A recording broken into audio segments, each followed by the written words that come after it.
당신은 쉴 곳 없네. 내 속에 헛된 바람들로 당신은 변할 곳 없네. 내 속에 내가 너무도 많아. 당신의 쉴 곳 없네. 내 속에 헛된 바람들로 당신의 변할 곳 없네. 바람만 불면 그 메마른 가지 서로 부대끼며 울어대고 내 속에 내가 너무도 많아. 당신의 쉴 곳 없네.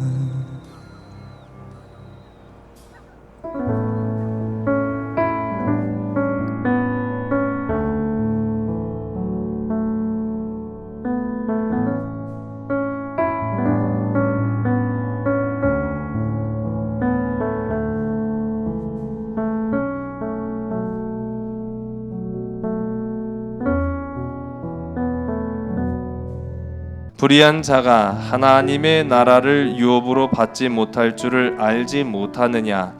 미혹을 받지 말라. 음행하는 자나 우상 숭배하는 자나 간음하는 자나 탐색하는 자나 남색하는 자나 도적이나 탐욕을 부리는 자나 술 취하는 자나 모욕하는 자나 속여 빼앗는 자들은 하나님의 나라를 유업으로 받지 못하리라. 너희 중에 이와 같은 자들이 있더니 주 예수 그리스도의 이름과 우리 하나님의 성령 안에서 씻음과 거룩함과 의롭다 하심을 받았느니라. 아멘. 산돼지를 죽이면 황제가 된다. 이게 무슨 뚱딴지 같은 소리인지 아마 그렇게 생각하실 것 같아요. 궁금증을 안고 좀 한번 가보도록 하겠습니다. 화면에 보시는 이 사람, 우리 아돌프 히틀러, 2차 세계대전에 그 중심에 서 있던 사람이 우리가 이제 보시는 아돌프 히틀러입니다. 근데 사실 뭐 이 사람도 처음부터 악당이었겠어요? 아니, 그렇진 않았겠죠. 물론 그 어린 시절 어떻게 보냈는지 우리가 다 속속들이 알 수는 없습니다만은 전해져 오는 이야기로는 어려서는요, 이 아돌프 히틀러가 전쟁 광인이 무슨 살인마니 사이코패스니 그런 것과는 전혀 무관한 유년 시절을 보냈어요. 음악을 유달리 좋아했고 또 미술을 사랑했던 유약한 소년. 이 사람이 어떤 과정을 거쳤길래 이제 이후에 그가 성인이 되어서는 전 세계를 전쟁의 소용돌이에 몰아넣은 정말로 그야말로 수없이 많은 사람들을 죽음의 공포 앞에 떨게 만든 사람이 되었는가? 많은 사람들이 그냥 추측만 할 따름이지요. 약간 좀 기이한 그런 모습들이 있기는 했다. 뭐 이렇게 이야기를 합니다. 그 중에 하나가 바로 이 종교적인 그런 신념이었어요. 그럼 이 사람이 그럼 종교가 뭐냐라고 했을 때 이 사람은 이제 카톨릭 출신이거든요. 그러나 이제 뭐 그 누구도 이 사람이 카톨릭이라고 인정하는 바는 또 없습니다. 뭐 본인 스스로도 뭐 자기가 아주 독실한 카톨릭 신자라고 말한 적도 없고요, 사실. 근데 오히려 언급하는 그런 내용들을 보면은 나는 이슬람을 존중한다. 뭐 그런 얘기도 가끔 했고요. 나의 투쟁이라는 그 책 가운데 보면은 나는 하나님의 대리자다. 뭐 그런 얘기도 했습니다.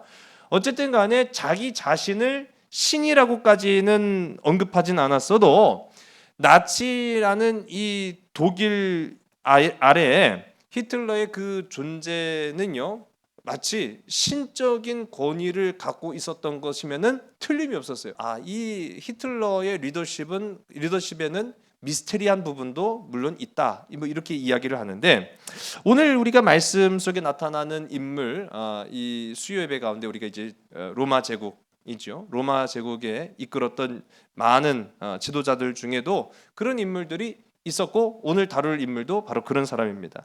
우리 지난 시간에 뭐 위대한 로마의 개척자 중에 한 사람이었죠. 무너진 로마를 다시 일으킨 데 큰 공을 세웠던 아우렐리아누스 황제가 진짜 그야말로 어이없는 죽음을 맞이했어요. 로마가 다시 이제 휘청거리기 시작합니다. 요동쳤어요. 그런 가운데 지금까지는 우리가 군인 황제 시기라고 말씀드렸죠. 그냥 군인들이 황제를 배출해 내는 거예요. 근데 이제는 더 이상 군인들이 우리가 이제 황제를 선택해봐야 오래 가지도 못하고 또 제대로 통치하지도 못하고 또 온전하지도 못했으니 이제는 원로원 당신들이 한번 황제를 새롭게 추대하시오. 그렇게 이제 권력을 이양을 해요. 원로원의 힘이 굉장히 다시 또 강력해지기 시작합니다. 그러면서 원로원 중에 한 사람을 275년 9월 25일이죠. 타키투스라는 이 새로운 황제를 임명을 합니다. 근데 이 타키투스가요, 그때 당시 나이가 75세예요. 굉장히 나이가 많았죠. 어쨌든 간에 황제라는 자리는 책임도 막중하지만 그 부와 영광도 함께 따라오는 자리면 틀림이 없습니다.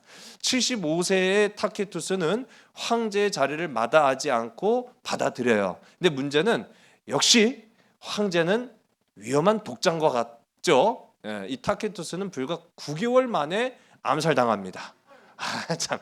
그러니까 우리가 이거만 보다 알 수 있는 것이 황제 즉위는 곧 사형 선고와 같다. 뭐 그런 역사학자들의 얘기가 있어요. 그런데도요, 참 이 권력이라는 것은 달콤한가 봐요.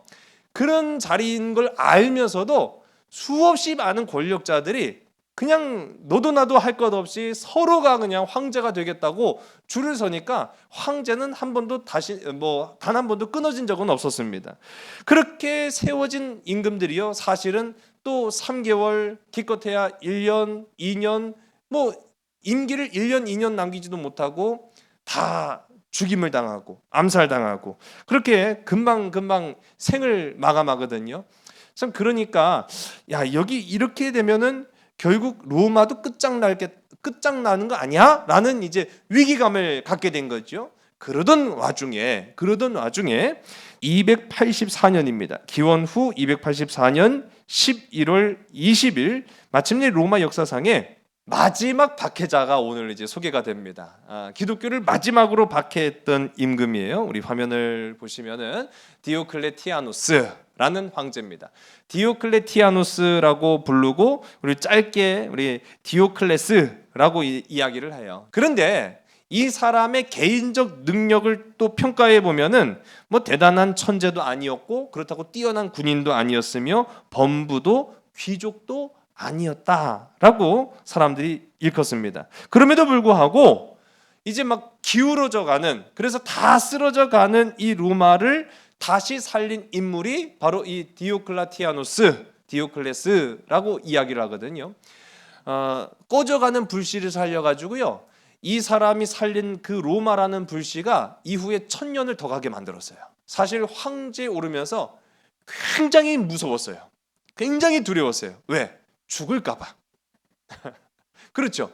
지금까지 황제 자리에 오르고 만수를 누리다가 평안하게 죽을 사람이 손에 꼽을 정도예요. 거의 없어요. 정말로 희박했어요. 특히나 우리 이전에 100년사를 보면은 군인 황제 시기에는 더더군다나 단 한 명의 군인 황제도 온전히 죽은 사례가 없었습니다. 다 암살당해 죽었어요. 그 중에는요, 번개 맞아 죽은 임금도 있어요. 제가 소개를 안 해서 그렇지. 아니 그러니까 이거는 인재 아니면 천재지변으로 다 죽으니 이 디오클레스도 내가 황제가 되긴 됐는데 이 아주 달콤한 권자를 뿌리칠 수 없어서 그 자리에 앉긴 했는데 죽고 싶을까요? 죽고 싶지 않을까요? 그렇죠. 맞아요. 내 마음이나 우리 여러분들의 마음이나 이 사람 마음이나 다 똑같은 거예요. 죽고 싶진 않은 거예요. 죽고 싶지 않았어요. 그래서 이 디오클레스가요, 새로운 정치 체계를 로마 백성들한테 제안합니다. 우리 그동안에 보면은 이 옥타비아누스로부터 시작해서 이제 황제의 시대가 열렸어요. 근데 때로는 너무 힘들고 때로는 위기 상황 속에는 이 황제가 한 명뿐이죠. 근데 그 한 명뿐이었던 황제가 두 명이 되기도 했습니다. 공동 황제였어요. 그리고 옥타비아누스 이전에 우리가 공화정이라고 이야기를 하죠. 황제가 다스리기 이전에는 어떻게 하면 이 나라를 싸움 없이 평화롭게 다스릴까라고 할 때 지도자 3명을 뽑습니다. 그를 일컬어서 삼두 정치라고 했어요. 머리가 3개라고 해서 삼두 정치 또는 공동 황제, 그리고 거의 대부분 단독 황제는 있었지만 이 디오클레스가 처음으로 로마 백성들한테 사두 정치를 합시다. 그럼 몇 사람이 나라를 다스리는 거예요? 4사람이 다스리는 거예요. 그러니까 이거는 도대체 황제가 4명이나 되니 오히려 더 중구난방일 것 같고 엉망진창일 것 같잖아요. 근데 이 한 사람만 권력을 확실하게 장악하면은 나머지 3사람을 자기 수족처럼 부리면 이 4사람이 나라를 다스리는 게 오히려 더 효율적이고 권력을 아주 팽팽하게 유지할 수 있는 방법이 된다라는 것을 이 디오클레스가 깨달았어요.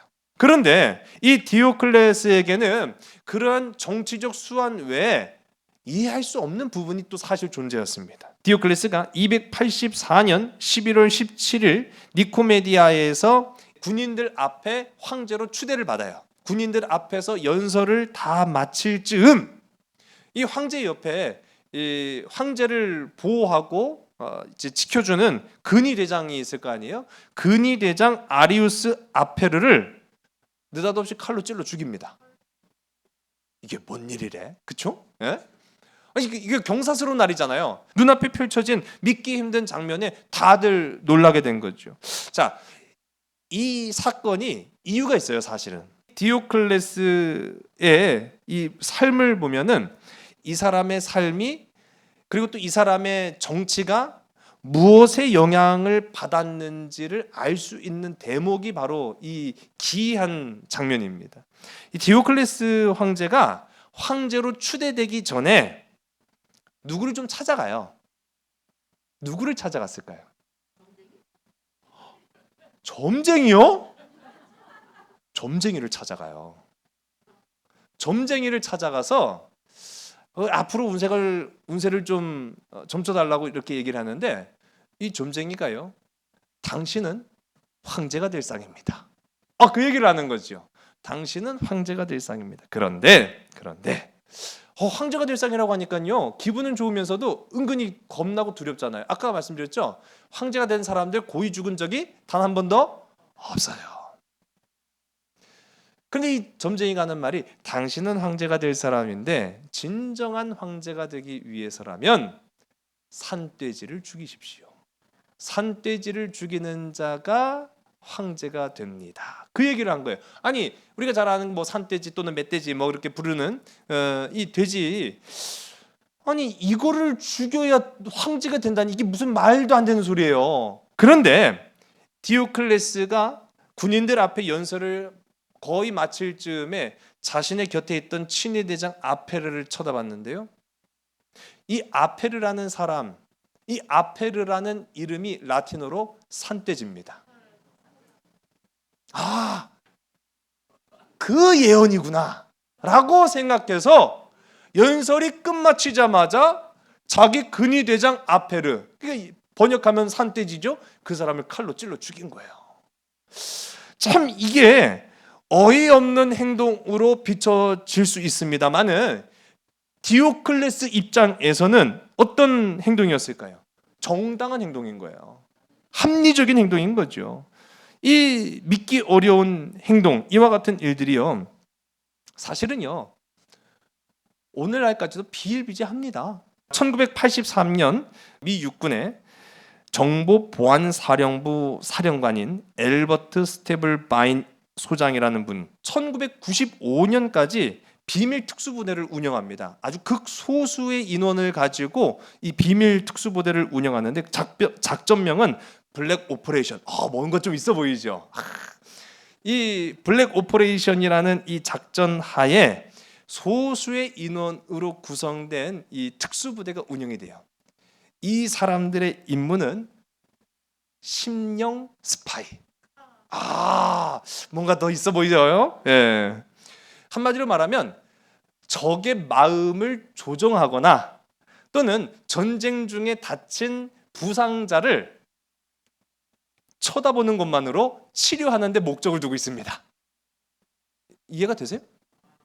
이게 뭔 소리요? 지금 또 한참 또 그렇게 생각하실 것 같아요.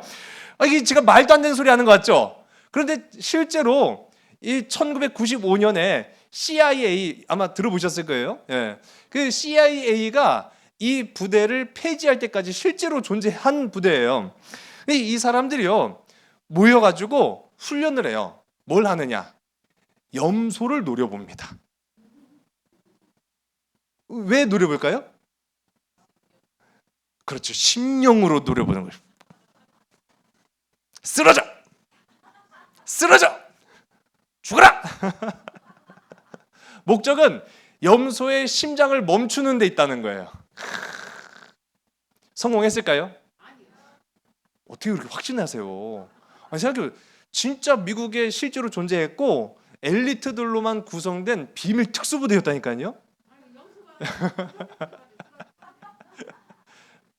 그런 기가 막힌 염소가 없었나 봐요. 단 한 번도 성공하지 못했다고 합니다. 지금 제가 방금 드린 말씀 꾸며냈다고 해도 이렇게 꾸며낼 수는 없을 거예요. 거짓말이라고 해도 이런 거짓말이 어디 있겠어요. 아니 노려만 봐갖고 그 사람의 심장을 멈추거나 염소의 심장을 멈추거나 이게 말이 돼요? 아니 멧돼지를 죽이면 황제가 된다고요? 그게 이해가 돼요? 손바닥에 왕자를 새겨놓으면 그게 왕이 된다고 이해가 돼요? 아무도 안 믿잖아요. 그런데 대부분의 정상적인 삶을 살아가는 사람들은요 절대로 이런 말에 미혹되지도 유혹받지도 않지만 그러나 모든 계획에 적당한 이유를 들고 필요성을 강조함으로 목표를 정당화하는 사람들, 한마디로 말하면 절박한 사람들인 거예요. 그 일에 그 상황에 절박한 사람들한테는 그 어떤 작은 말도 영향을 줄 수 있더라 하는 겁니다. 디오클레스가 바로 그랬다는 거예요. 디오클레스가 멧돼지를 죽이면 황제가 됩니다. 정말로 멧돼지를 죽이고 나서 나 이제 진짜 이 로마 제국의 황제야 라고 생각하는 그 순간부터 뭔가 모르게 그쪽으로 많이 심취했던 것 같아요.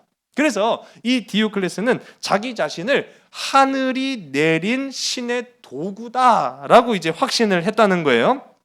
그래서 그는 평상시에도 비단과 금사로 지은 황포를 입고 진주 왕관을 머리에 쓰고 또 보석으로 장식한 신발을 신고 사람들이 자기를 쳐다볼 때 와 저건 보통 정상적인 사람이 아니라 신일 수밖에 없어 라고 생각하게끔 만들고 그렇게 다녔다는 거예요. 그리고 나서는 자기를 이 그리스의 신이죠 주피터 신의 보호를 받는 사람이다 라는 그런 의미의 종교적 호칭이거든요. 우리 보시면은 요비우스, 그러니까 자기를 요비우스로 불러라라고 하면서 로마를 통치했다고 해요. 이때부터 로마는 황제가 아니라 신이 다스리는 나라가 된 거예요. 이 디오클레스라는 사람이요, 좀 이런 엉뚱한 구석이 있었다라는 거죠. 이런 디오클레스에게 어쩌면 가장 큰 걸림돌이라고 하면 그게 뭐였을까요? 누가 걸림돌일까? 이 자기 자신을 요비우스, 나는 신이다라고 주장한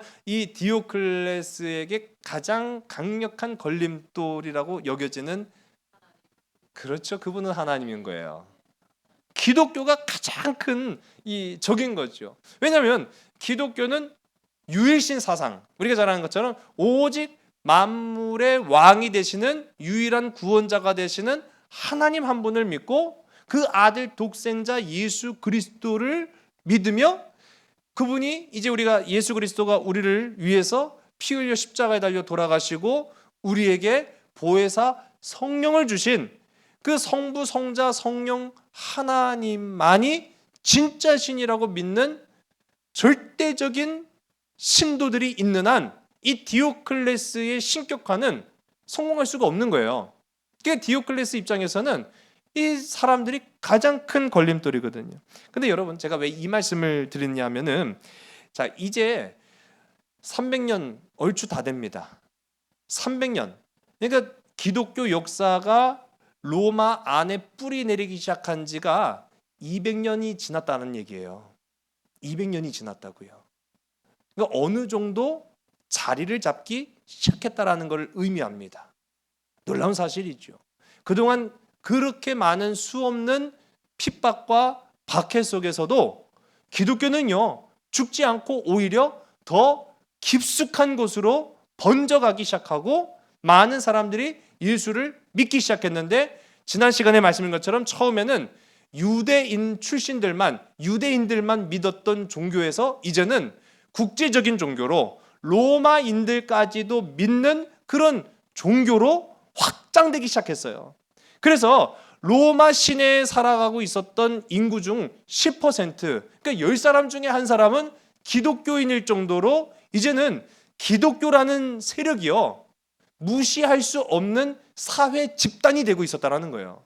그러니 제 아무리 권력자인 황제라 하더라도 함부로 할 수 없는 거죠. 계속적으로 기독교를 박해하지 못했어요.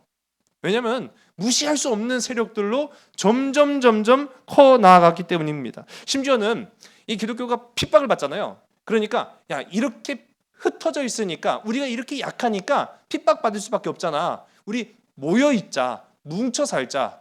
그래서 기독교 집단 마을을 형성합니다. 로마 동쪽으로 가면은요, 기독교 집단 마을, 이 도시가 형성이 되니까 아예 거기에서는 핍박의 핍자도 얘기를 꺼내지 못하는 거예요. 아예 그들의 권리를 인정해주지 않을 수가 없는 거죠.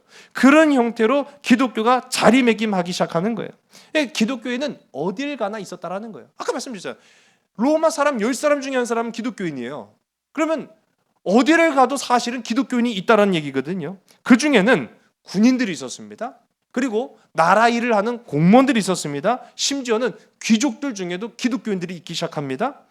그러니까 이 디오클레스 입장에서는 내가 왕인데, 그리고 내가 신인데, 아니 황제를 신으로 생각하지 않고 오로지 자기들이 믿는 창조주 하나님만을 섬기는 기독교인들 때문에 이게 자기 이 얘기가 먹히지 않거든요. 더 놀라운 사실은요, 디오클레스 황제의 이 궁전 바로 옆에 교회가 있었습니다. 그러니 이 디오클레스 입장에서는 와, 이거 스트레스 받는데 막 이렇게 생각이 된 거예요. 자, 사람들은요 이제 더 이상, 잠깐 말씀드렸잖아요, 기독교가 처음에 낯설어서 그렇지 200년 300년 가까이 된 거예요 지금 이제. 그러니까 처음에는 낯설어서 굉장히 위협적인 존재로 생각했는데 100년이 지나고 200년이 지나고 300년 가까이 됐는데 이 기독교인들이요 굉장히 선량한 사람들이에요. 우리가 알잖아요. 기독교인들을 고문해서 밝혀낸 사실 뭡니까? 그들은 모여서 예배를 드리고 정직하게 살 것을, 도덕적으로 살 것을, 그리고 선하게 살 것을, 말씀대로 살 것을 고백하고 결단하고 그리고 돌아가는 거예요. 아니 이보다 더 유익한 집단이 어디 있어요? 그러니까 사람들의 인식 속에도 더 이상 교회는 로마 제국을 위협하는 사람들이 아니야, 그렇게 생각하기 시작한 거예요. 다만 이 디오클레스 입장에서만 달랐던 거예요. 얘네들 때문에 내 말이 안 먹히네? 그런 거죠. 이것이 이제 이전의 기독교 박해와 디오클레스가 기독교를 박해한 아주 결정적 차이입니다. 전에는 황제들이 자신의 권력을 공고히 하기 위해서 사용한 수단이었다라고 한다면, 디오클레스 입장에서는 내 말이 먹히기 위해서 이제 기독교를 박해하기 시작했다라는 거예요. 297년 디오클레스가요, 나라 온 로마 제국에 선포를 해요. 모든 국가 공무원, 나라 일을 하는 분들이죠. 국가 공무원, 귀족, 군인, 그런 사람들에게 이제 하나님이 아닌 동방의 신과 자기 자신에게 제물을 드려서 제사를 지낼 것을 의무화하는 거예요. 제가 아까 말씀드렸죠? 군인들 속에도 누가 있었다고요? 그렇죠. 기독교인이 있었어요. 귀족들 사이에도 기독교인이 있었고 또 국가 공무원들 사이에도 기독교인들이 있었어요. 그들이 안 합니다. 안 했어요. 그리고 심지어는 반발하는 사람들도 있었어요. 그러니까 디오클레스가 그걸 노린 거예요. 잘 됐어. 반발하는 사람은 황제 모독죄로 다 걸러내가지고 다 사형을 시켜버립니다. 그때부터 그것이 빌미가 돼서 기독교를 철저하고 조직적으로 탄압하기 시작하는데 303년부터 309년까지 아주 이 기독교 박해를요, 이 디오클레스 황제가 아주 철두철미하게 진행해 나갑니다. 이른바 정화 작전이에요. 깨끗하게 한다는 거예요. 이 로마 제국에 기독교인들을 다 몰아냄으로 인해서 이제 우리가 깨끗해지자 하는 그런 정화 작전을 펼치는데, 아까 황궁 옆에 뭐가 있었다고 말씀드렸죠? 교회가 있었다. 교회를 철거시켜 버립니다. 교회를 철거시키고 기독교인들의 재산을 이전처럼 다시 압수하고 몰수하고, 그리고 기독교의 한 사람 한 사람을 다 잡아들이는 건 의미 없다고 봤어요. 그래서 어떻게 하느냐? 지도자들을 잡는 거예요. 기독교 지도자들을 잡아서 처형을 시키고, 그래서 아예 뿌리 내리지 못하도록 합니다. 그리고 이 과정에서 재판 없이 처형할 수 있도록 법을 개정하기까지 해요. 그러니까 많은 사람들이요, 두려워하면서도 또 반대로 많은 사람들이 이 디오클레스의 종교 정책에 반발심을 갖기 시작했어요. 특히 4명의 황제가 다스렸다고 말씀드렸잖아요. 이제 디오클레스가 다른 황제들한테도 명령을 내립니다. 너희들도 기독교 박해를 해라. 너희들도 다 교회와 교회 지도자들을 다 색출해서 잡아 죽여라. 말을 잘 들었을까 안 들었을까요? 안 들었어요. 네, 맞아요. 많은 사람들이요, 기독교에 대한 인식이 좋았어요. 기독교가 좋았기 때문인 거예요. 만일 여러분들 생각하기에 세상 사람들이 기독교에 대한 인식이 좋지 않았다라고 한다면 기독교 박해해라라고 했을 때 그 황제 명령 거부할 수 있겠습니까? 거부 안 하죠. 옳다구나 하고, 안 그래도 내가 그동안에 기독교인들을 아주 눈에 가시처럼 생각하면서 미웠는데 이 기회에 내가 그냥 앞장서 갖고 그럴 거예요. 그러나 사람들이요, 안 그랬어요. 말을 안 들었어요. 왜? 기독교인들이 말씀대로 살았기 때문이에요. 교회가 교회다웠고 성도가 성도다우니까, 아니 왜 저 선량한 사람들을 왜 괴롭히고 왜 저 사람들을 왜 못 살게 구냐, 오히려 반발했어요. 그 중에 한 사람이요, 재밌게도 여러분 화면에 보시면은 콘스탄티우스, 이름이 누구랑 비슷하죠? 콘스탄티누스라는 황제, 이제 이후에 나오게 될 겁니다. 이 콘스탄티우스가 이때 사두 정치를 했던 임금 중에 한 사람이에요. 근데 이 콘스탄티우스가 기독교 박해를 가장 많이 안 했대요. 이거는 뭐 전에 내려오는 전설인지는 몰라도 어쨌든 간에 그랬다고 합니다. 이 사람이요, 어느 정도로 꾀를 썼냐면은 기독교인들을 다 잡아요. 다 잡아가지고 끌고 갑니다. 아니, 끌고 가요. 어디로? 이방의 신전으로 끌고 가요. 이방의 신전으로 끌고 가갖고 이방의 신전 앞마당까지 다 끌고 간 다음에, 자, 우리 이 신전 한 바퀴 돌고 갑니다. 자, 돌고 갑니다. 그래갖고 다 돌리고 난 후에 보고서를 내요. 우리가 잡은 기독교인들을 다 개종하여 이방의 신전 앞에 제사를 드렸습니다. 그러니까 앞마당만 삥 돌고 그냥 갔는데, 저는요 기독교인들 다 잡아가지고요 개종시켜서 이방의 신들 앞에 제사 드렸어요. 그래서 제가 다 살려줬어요. 그렇게 보고를 해요. 실제로 그랬는지는 모르겠습니다. 그런 기록이 있어요. 어쨌든 기독교 박해가요 309년까지 이어집니다. 불행히도 이 기독교 박해가 빨리 끝났으면 좋았을 텐데 빨리 끝나지 못한 이유가 있어요. 왜 그러느냐? 이 디오클레스 황제가 겁나게 오래 다스렸어요.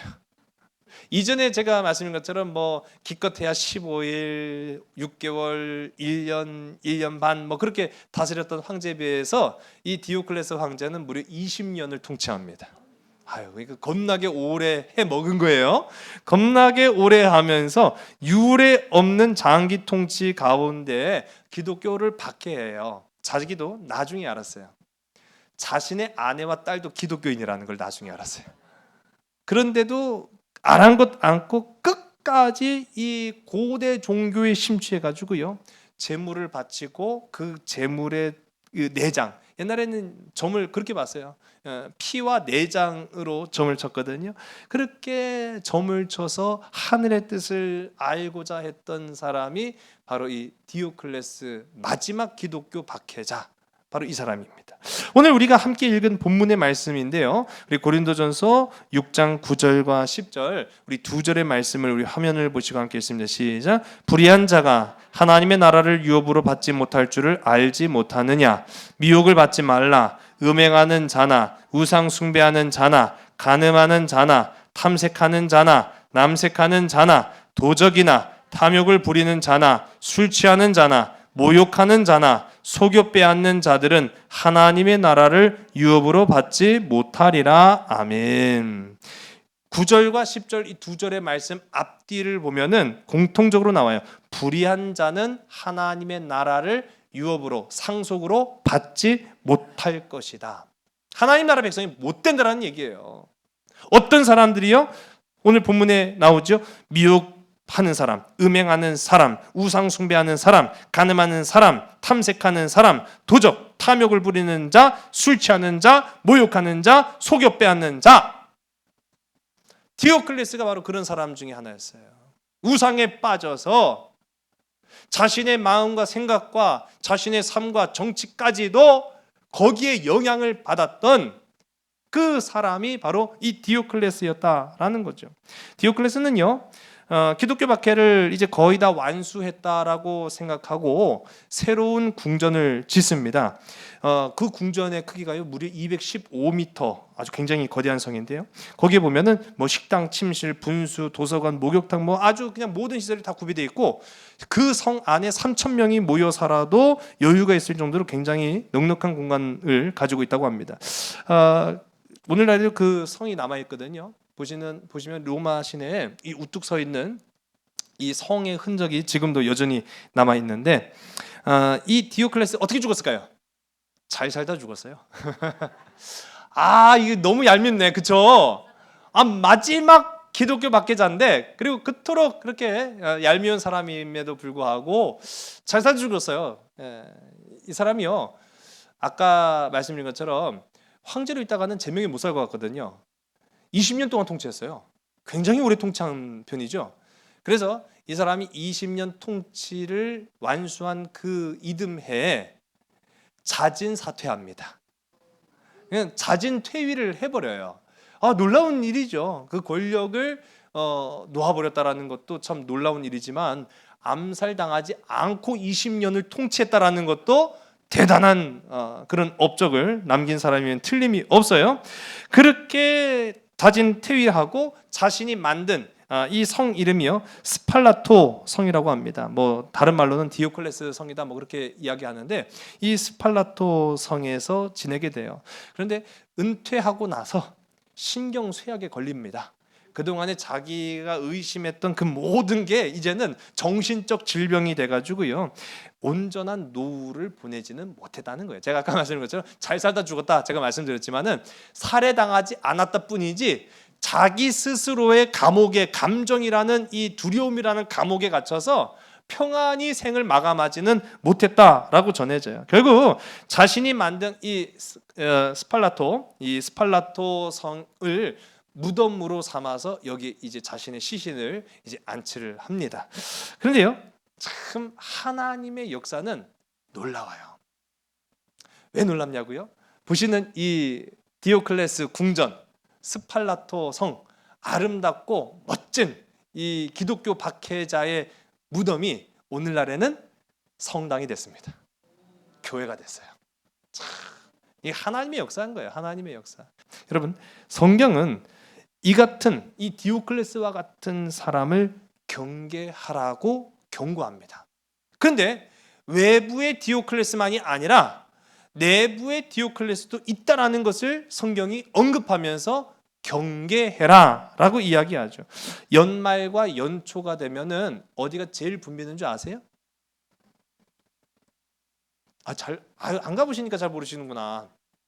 저 해미 그 시내 지나가다 보면은 사람들이요 왜 그렇게 줄을 서 있는가 하고 봤어요. 또 그리고 뭔 차들이 길 옆에 그렇게 그렇게 새갖고 난 뭔가 하고 그렇게 봤더니 그 줄이 쭉 따라가더니 복권방, 로또 딱 써 있대요. 그래서 제가 저희 집사람한테 야, 저 줄이 다 저기로 가네. 그래도 저희 집사람이 우리도 가서 서야 되는 거 아니야? 제가 그래서 나 옛날에 많이 해봤어. 안 돼. 제가 그 얘기를 했거든요. 연말 연시 또는 연초가 되면은 복권방이 문전성시를 이루고요. 또 점집, 무당 아주 많은 사람들이 찾아가요. 신년 운수가 어떻느니, 앞으로의 뭐 삶이 어떻게 되느니 이게 갑니다. 근데 그곳을 드나드는 사람들 중에 상당수가 그리스도인이라는 사실, 참 우리가 생각해 볼 필요가 있죠. 우리 중에 디오클레스가 있다는 거예요. 성경이 말하잖아요. 예, 우리 중에 그런 자가 있다라고 성경이 분명히 말하고 있습니다. 그러면서 우리는 오직 이 풍파많은 세상 속에서 성령의 능력만 의지할 수 있는가? 여러분, 그렇게 되기를 주의로 간절히 소원합니다. 오직 예수 그리스도의 말씀만을 의지하면서 확고부동한 믿음의 걸음으로 날아가며 살아갈 수 있느냐? 그렇게 되기를 주의로 간절히 소원합니다. 그렇게 살아가야 한다라고 성경은 말하고 있는 거예요. 디오클레스처럼 부귀영화의 눈이 어두워서 멧돼지를 잡으면, 산돼지를 잡으면 황제가 된다고요? 그런 사람들이 오늘날까지 있다라는 것을 우리가 보면서 우리는 과연 나의 삶, 나의 인생, 나의 걸음 어디에 맡겨야 되느냐? 나를 구원하시는 만왕의 왕 하나님께 의탁하여 맡기는 저와 여러분, 우리 모든 믿음의 지체들의 삶이 다 되시기를 주의 이름으로 간절히 소원합니다. 기도하시겠습니다. 아버지 하나님, 오늘도 우리가 세상이라는 유혹 가운데 하나님의 자녀로 섭니다. 미혹과 음행과 우상 숭배와 간음과 탐색과 탐욕이 파는 치는 세상 속에서 우리의 눈이 하나님 아닌 다른 곳으로 돌아가지 아니하도록 주님 나와 함께하여 주시옵소서. 우리의 발걸음이 주님이 아닌 세상으로 나아가지 아니하도록 십자가의 길로 우리를 인도하여 주시옵소서. 이제 새롭게 시작하는 한 해에 부푼 꿈을 안고 소망의 한 해를 기대하면서 주님과 동행하기를 간절히 소원합니다.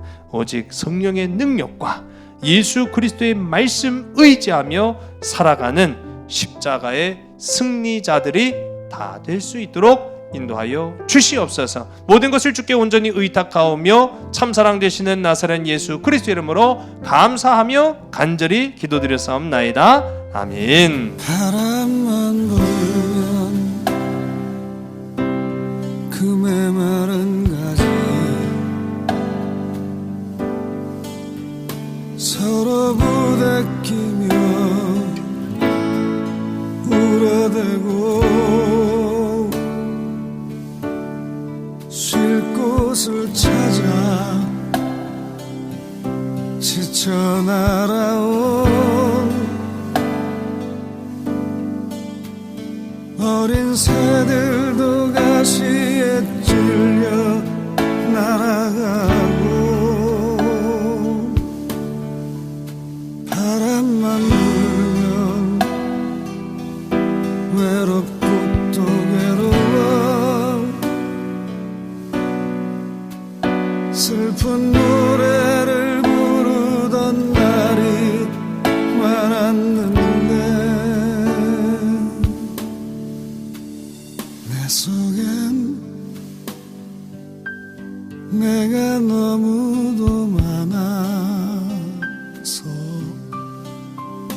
당신의